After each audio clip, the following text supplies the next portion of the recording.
Good evening, and thank you to all our colleagues here, particularly my friends at Dasra. I'm particularly honored to be invited since my colleague Vanita is really the expert in this field, and I know she's been with you at previous meetings. So unfortunately, she wasn't able to be with us today, but she sends her regards. The second reason I'm really happy to be here is that those of you who've been listening to at least one radio station in India know that March 8th is International Women's Day, and many of you may know that anyway. But in the United States, where I spent the last 30 years of my life, March is also celebrated as Women's History, or as I like to say it, Women's Her Story Month.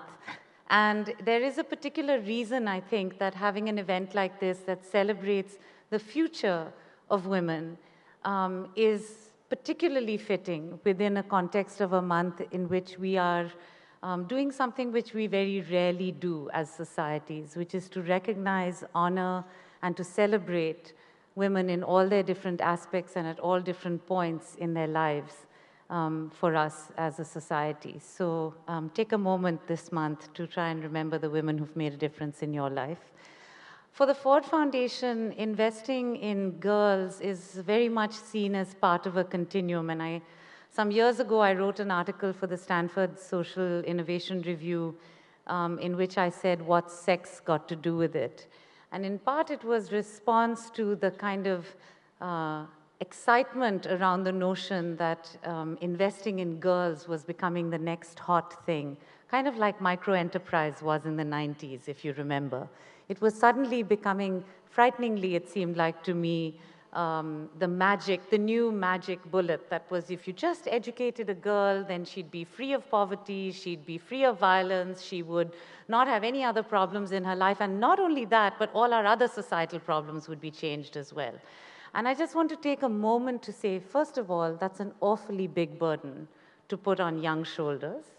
Secondly, the element of instrumentality behind that, the notion that we should invest in girls because there are great social and economic and other development outcomes, is really contrary to the basic human right underlying notion, which is that all human beings are actually human beings, yes, adolescent girls as well, and women as well, and therefore they deserve all of the attention, all of the opportunities, all of the rights, all of the freedoms that they are so regularly denied within an environment which has consistently seen them as less than.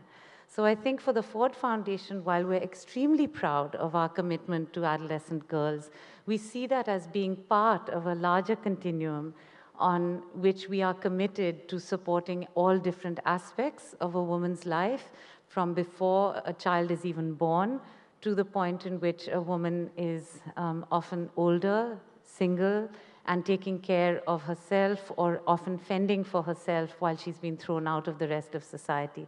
And I'd urge us to think about our investments in adolescent girls as part of that continuum, because I think there's a real danger to sort of saying, well, we're going to care about them from 11 to 15, and then, you know, or 11 till 18, and then whatever happens to them after that, well, that's somebody else's problem.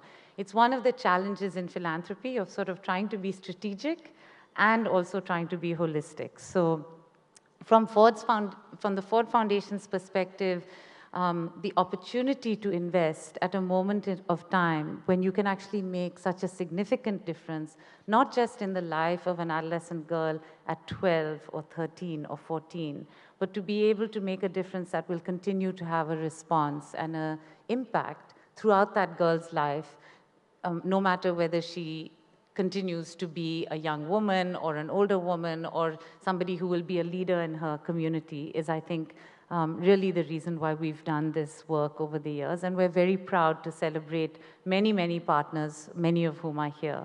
I'll end with going back to the comment about the reason why I called the article, "What's Sex Got to Do with It?"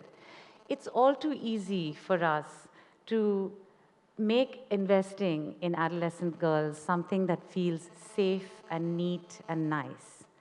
But I don't know how many of you here have adolescent daughters. Can I see a show of hands? Not that many. They're not safe. They're not neat. And they are definitely not uncomplicated.